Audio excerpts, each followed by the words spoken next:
Tanda mo pa ba kung kailan? At First impression ko kay Beck, hindi ko maintindihan nung nakita ko siya. Ano kasi, yung relasyon kasi namin hindi siya yung love at first sight. Para siyang sa katagalan, lalo kaming na-inlove sa isa't isa. First impression ko po kay Jolo, syempre po nung una, mayabang po kasi yung lakad niya po Sakala mo gangster po sa sa school nila. Pero po nung nakilala ko po siya, mabait po siya, sweet, mahalaga yun po. Ibang-iba po sa first impression ko po sa kanya.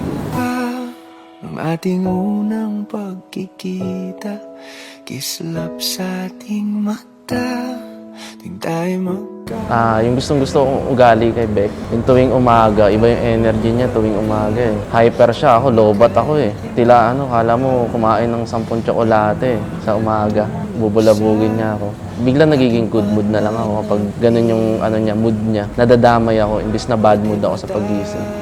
Bumalik sa ating unang halik.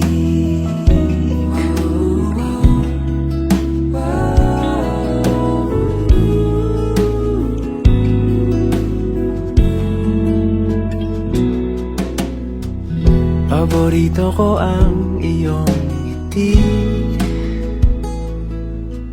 Pinakagusto ko po kay Jolo sa pagsasama po namin ng 2 years po sa kanila, yung pagiging caring niya po. Sobrang maalaga po siya kahit pagod po siya, lalo sa gabi, pag imbis na matulog na lang kami, kukunan niya po ako ng tubig.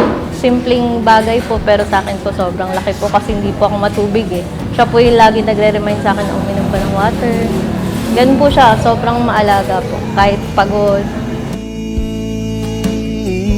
Naaalala mo pa ba ang ating unang pagkikita?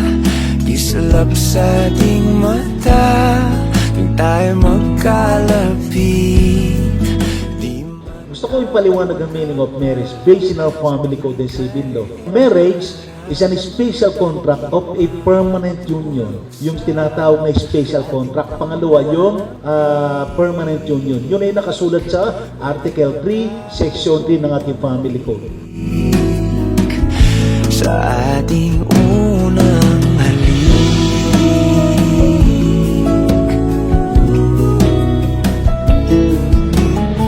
marriage ay tinatawag sa special and permanent union because wala siyang expiration.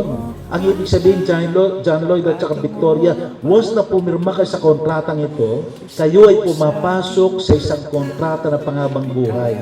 magkalapit, di matagong ka pa. Sa tuwing ikaw ay naharana, di makatulog sa ating pananapik. Pwede ba? Beck, nangako ako na aalagaan kita lalo pa, at hindi kita hayaan palagi. Huwag mo na rin ako awayin. Joke lang. Nangako akong mamahalin kita habang buhay. Tell me that we belong together. Dress it up with the trappings of love. I'll be captivated. I'll hang from your lips instead of the gallows of heart. Ngayon, ang tatayo niyo, hindi naman building Sa ngayon hindi naman high-rise building, kundi ang itatayo niyo ay isang tahanan. Sa pagtatayo niyo ng tahanan, John Lloyd at saka Victoria, mahalaga ang salita ng Diyos. At ang salita ng Diyos na to, kinakailangan siyang maging pundasyon niyo upang dumaan man kayo sa mga pagsubok ng buhay, magiging matatag at matibay kayo dahil nakatungtong kayo sa isang matibay at matatag na pundasyon. Be the greatest fan of your life.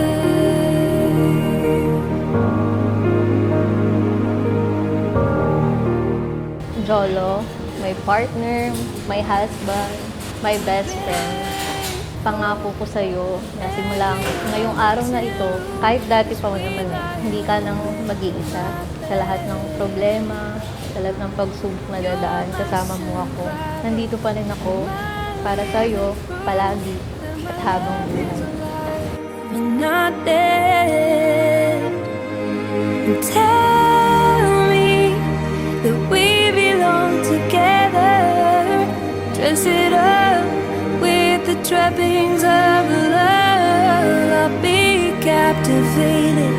I'll hang from your John Lloyd, ikaw ba na kay personal na humarap sa akin bilang legal na tagakasal, kasama ng pagharap mo yung pangabang buhay na desisyon sa iyong sarili na mamahalin at pakikisama si Victoria Marie Otto Pastor. your crying shoulder. I'll be Victoria Marie, ikaw ba ay personal na humarap sa akin bilang legal na tagakasal, kasama ng pagharap mo yung pangabang buhay na desisyon sa iyong sarili na mamahalin at pakikisama si John Lloyd?